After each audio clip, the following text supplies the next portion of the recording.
According to psychology, the INFJ is the rarest personality type of quiet strategist who sees far more than they ever reveal. This isn't just about being an empath. It's about possessing a powerful analytical mind that connects patterns invisible to most. But let's get brutally honest, my INFJ friend. You've been told you're sensitive, mystical, different. They see your calm exterior and think you're simply gentle. They have no idea there's a storm of data, emotion, intuition, and meaning constantly whirring behind your eyes. You are not just feeling life, you're decoding it. Every tone, every silence, every micro-expression gets processed, categorized, and filed away in the vast library that is your subconscious. It's why you can walk into a room and feel the tension before anyone says a word. It's why you can predict the end of a relationship before either person admits it. It's why people think you're psychic, but really, you're just attentive on a level most people never reach. But this gift isn't all light. It's heavy. It isolates you. Because when you see the truth so clearly, it's hard to pretend you don't. You see through people. And sometimes that's beautiful, and sometimes it's brutal. This video isn't about romanticizing your empathy or labeling you special. It's about dissecting the psychological architecture that makes your mind both brilliant and burdened. It's about exploring how you balance your intuitive foresight with the raw, messy humanity around you. Because understanding this, truly understanding how your mind works, is the first step to mastering it. You're not here to drown in everyone else's chaos. You're here to transform it into wisdom. So settle in.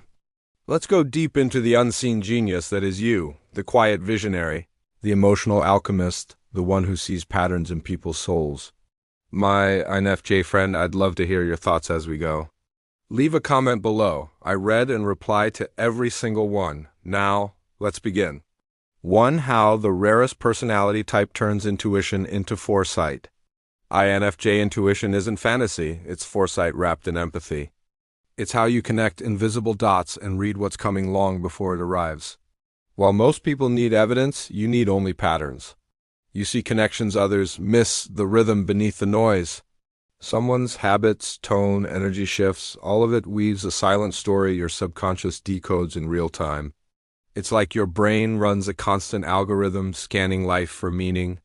You don't just sense the future, you infer it. That's your genius, turning subtle intuition into strategic awareness. But here's the paradox. Your foresight isn't about control, it's about compassion. You don't want to manipulate outcomes. You want to understand why they unfold the way they do. It's not ego, it's empathy sharpened into clarity. And that's what makes you rare. You're not reacting, you're anticipating. You sense the emotional climate the way sailors sense shifts in the wind.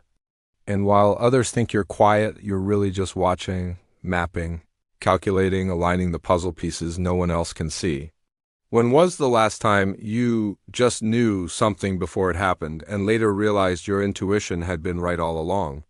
2. The art of reading hidden motives. Without saying a word, you've always noticed the little things, the subtle contradictions that give people away. The forced smile, the delayed response. The flicker in someone's eyes when they say, "I'm fine." To you, these aren't details, they're data, and you process them instinctively. You read motives like others read headlines. You don't need confessions. You already know the truth people are trying to hide. Not because you're judgmental, but because deception feels vibrationally off. That's your INFJ radar, constantly tuned to emotional frequency. You can sense when someone's words and energy don't match, and that mismatch feels like static in your nervous system. But this sensitivity is both gift and burden. Because you see through facades, you also feel the pain behind them. You don't just know who people are. You know why? Their wounds, their fears, their coping mechanisms. You sense it all. And sometimes it's too much. Because even when you know someone's lying, your empathy still wants to understand them. You don't want revenge, you want context. That's the INFJ paradox. You see the truth but still choose compassion. What truth have you sensed about someone, but stayed silent about because you knew they weren't ready to face it? 3. The INFJ's internal laboratory of logic and emotion.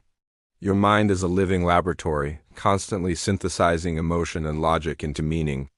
Most people think INFJs lead with feelings, but that's only half the story.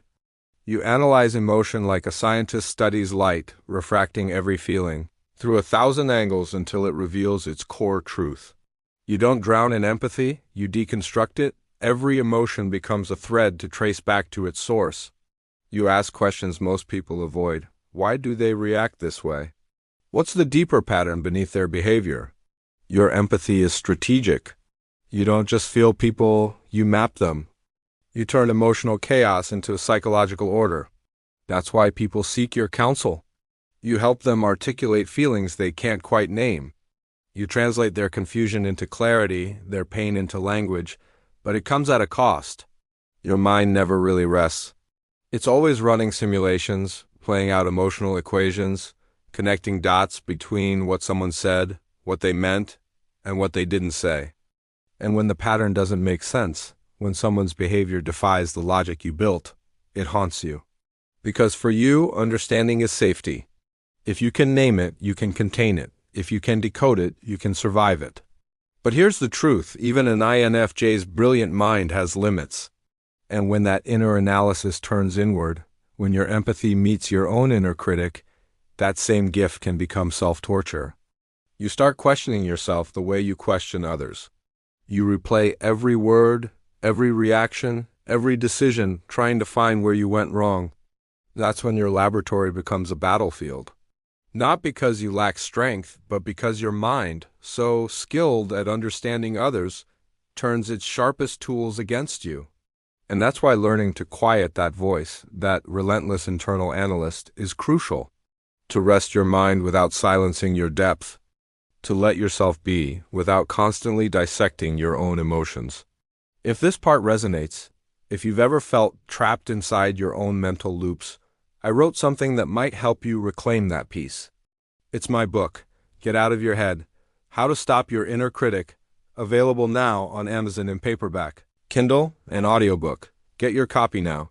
The link is in the description below. It's a deep dive into the psychology behind that nagging little voice inside your head. The one that tells you you're not enough, that you should have done better, that drags you down when you're already exhausted. Inside, we explore how to silence your inner critic and reclaim your mental space, the hidden roots of self-doubt and overthinking, how to cultivate positive habits that rewire your thought patterns, how to overcome fear and self-limiting beliefs, and how to build a version of yourself that feels lighter, freer, and grounded in truth rather than mental chaos.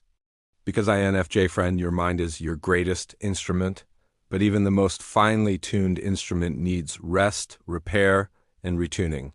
You don't have to silence your depth.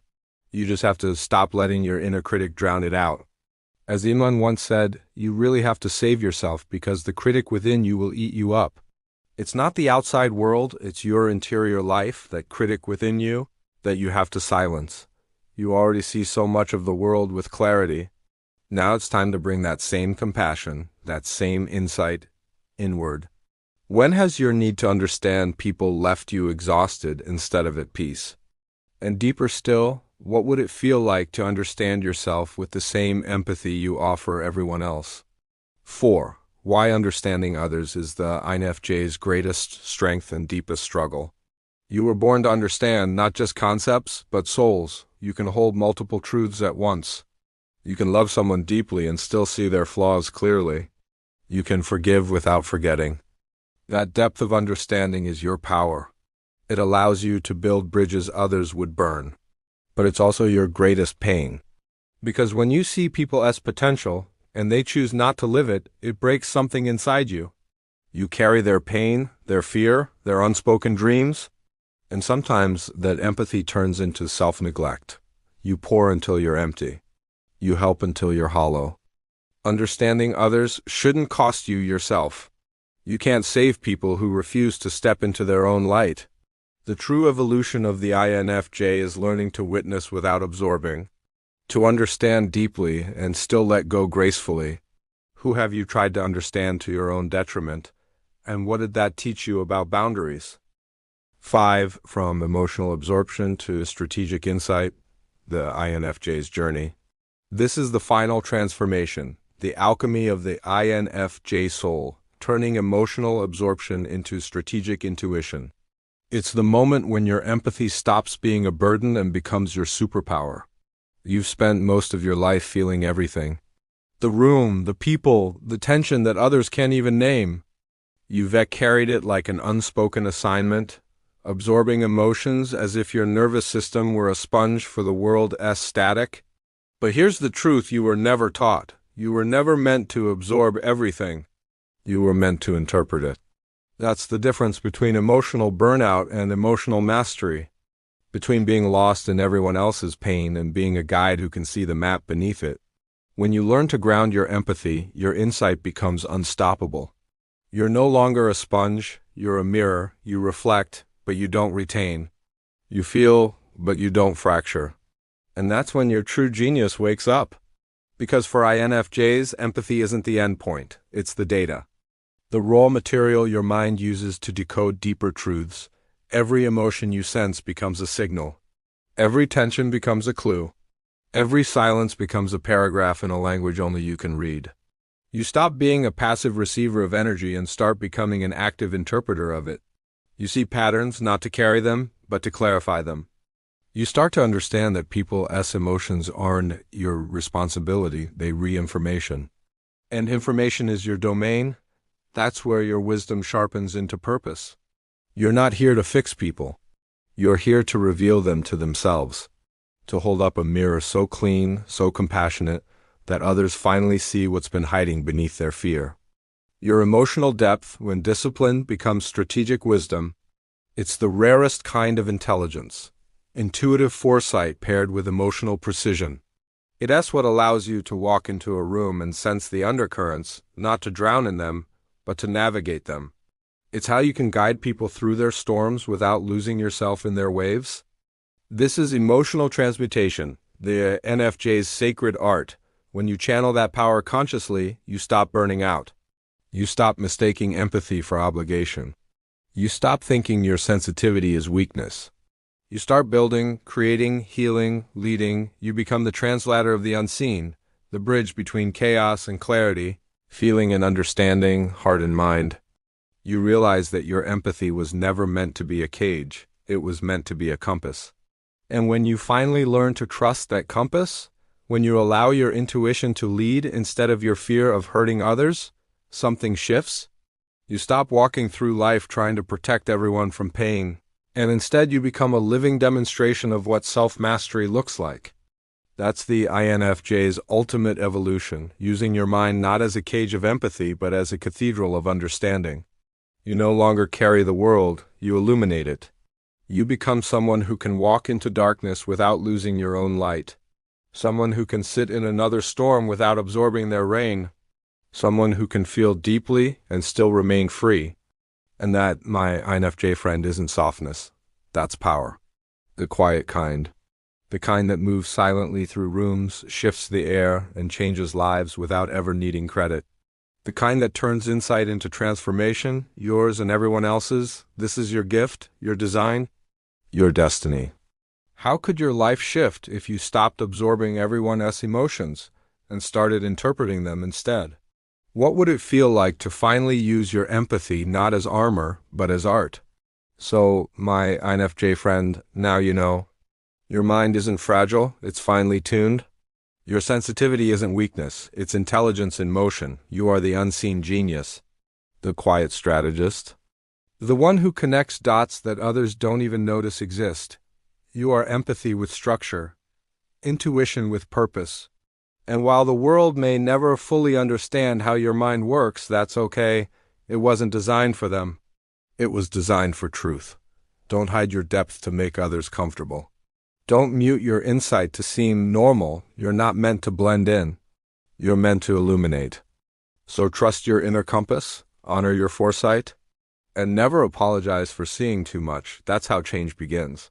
My INFJ friend, I'd love to hear your story. When did you first realize your mind worked differently? Leave your thoughts in the comments. I read and reply to each one. And if this message resonated with your soul, share it with another INFJ who needs to be reminded. You are not overthinking. You're overseeing.